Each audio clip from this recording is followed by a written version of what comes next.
We have our first upset of the 2015 Arena Football League playoffs. The Jacksonville Sharks have knocked off the Orlando Predators 55-33 here at the Amway Center in front of 9,134 screaming fans on both sides. Kudos to the Sharks and their fans before we even get started. They sent probably about 250 to 300 or so to this game, and they were loud and proud throughout here at the Amway Center. This game got started when Jacksonville came right out and Tommy Grady went 5 for 5 on his first drive, one which ended with Tiger Jones scoring the opening touchdown, and that was just the beginning of what turned out to be a romp of a night for the runners-up in the Southern Division.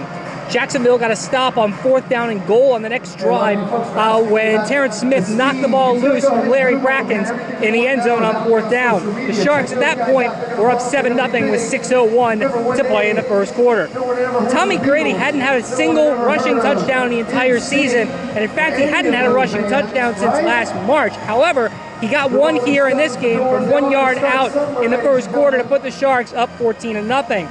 The game could have changed on a dime here right at the start of the second quarter. The Predators were facing 4th and 10, and Randy Hippert hit Brandon Tompkins on a 45-yard touchdown pass that covered basically the length of the field to make it 14-7.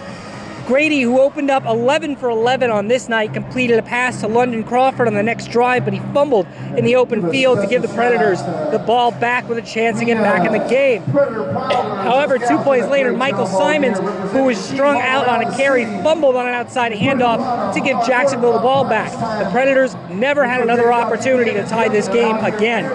Tommy Grady threw his first incomplete pass after 13 consecutive completions to start the game, and he ultimately threw a TD, though, to Joe Hills to end the drive that put Jacksonville up 21-7 with 5:22 left in the second. The Predator offense was just not on the same level as the Jacksonville offense this night, but Orlando did score with 54 seconds left in the first half as Hippert hit Greg Carr to make it 21-14.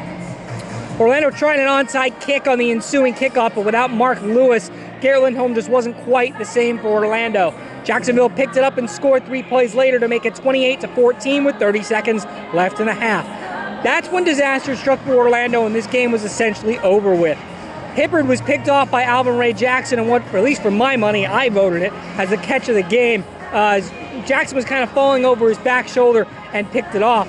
He did fumble on the play, and it was recovered by Ryan Kay for the Predators, but after review, Jackson was contacted into the wall to give Jacksonville the football with 13 seconds left in the half. 2 plays later, Tommy Grady put together just the best half of his career. He completed a pass to Joe Hills in the middle of the end zone, his 4th score of the game, and Hills' 3rd. Grady finished that half at 19 of 21 for 198 yards and 4 scores.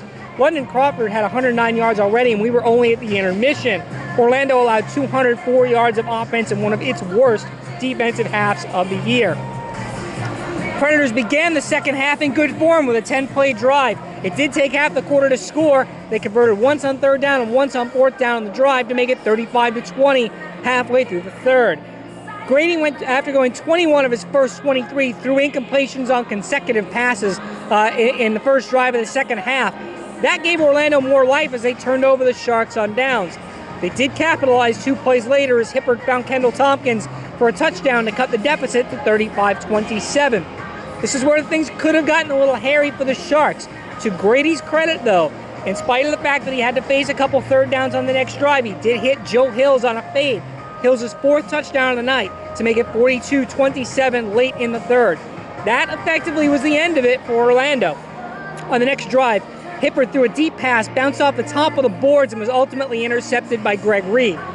The ruling on the field was initially that a fan or something in the stands had touched the ball, but after a long review and a Jacksonville challenge, the ball clearly did not change trajectory after hitting the top of the wall. Bill McCabe awarded the ball back to Jacksonville at that point, and Joe Hills once again had his impact. He caught a 32-yard pass on 4th down to get the ball down to the 1-yard line, but Derek Ross finished it off from there to make it 48-27 with 7.5 minutes left. The air was completely out of the Predators from that point on. They ran 4 plays on their next drive and went out on downs. Jacksonville ran it up again with another Derek Ross touchdown to make it 55-27.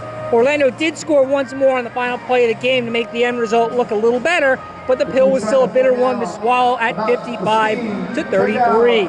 For Jacksonville, 55-33 was incredibly sweet after Orlando flaunted over the course of the last 2 weeks. We own the South. The 22-point margin of defeat was Orlando's worst in its playoff history. Some statistics from this game: Tommy Grady, 29 of 37 for 291 yards with 5 touchdowns in what, for my money, is the best game and most important game he's played in his entire career. He also had that 1 score on the ground.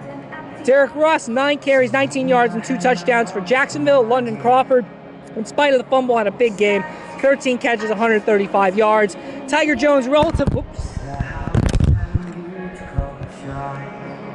Sorry about that. Tiger Jones, 6 catches, 68 yards, and a touchdown. Relatively quiet night for him. Joe Hills, though, abused the Orlando corners, especially in the red zone, catching 10 passes for 88 yards and the 4 touchdowns, all of which came from inside the 10-yard line. For Orlando, Randy Hippert, a tough night, 25 of 46, 287 yards, 5 touchdowns, and 2 interceptions. He was also sacked twice in spite of the fact that Joe Hills only played about a half of this game. He left with an ankle injury and did not come back in the second half. His status for next week, of course, still unknown at this point. Greg Carr did have 9 catches for 105 yards and 2 touchdowns for Orlando. The Predators only have 1 play of at least 20 yards in this game, something that just wasn't going to cut it. Laracha Jackson led the Sharks with 10 tackles. Alvin Ray Jackson and Greg Reed both had interceptions. Nicole Jean-Baptiste got credit for a sack and a half in this game. Defensively for Orlando, not a lot of notes here, though Nick Taylor did have a fumble recovery and 8 tackles to lead the team. Brandon Tompkins, 108 return yards.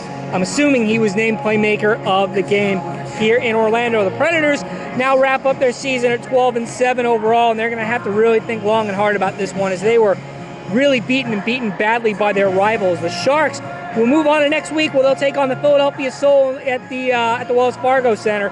It's going to be the 3rd time these 2 teams have matched up against each other in the American Conference title game just in the last 4 seasons. Of course, Philadelphia has gotten the best of Jacksonville in both of those games, including dropping 89 on the Sharks in the most recent of those 2 outings. So that's it here from the Amway Center once again, where the Jacksonville Sharks have defeated the Orlando Predators 55-33.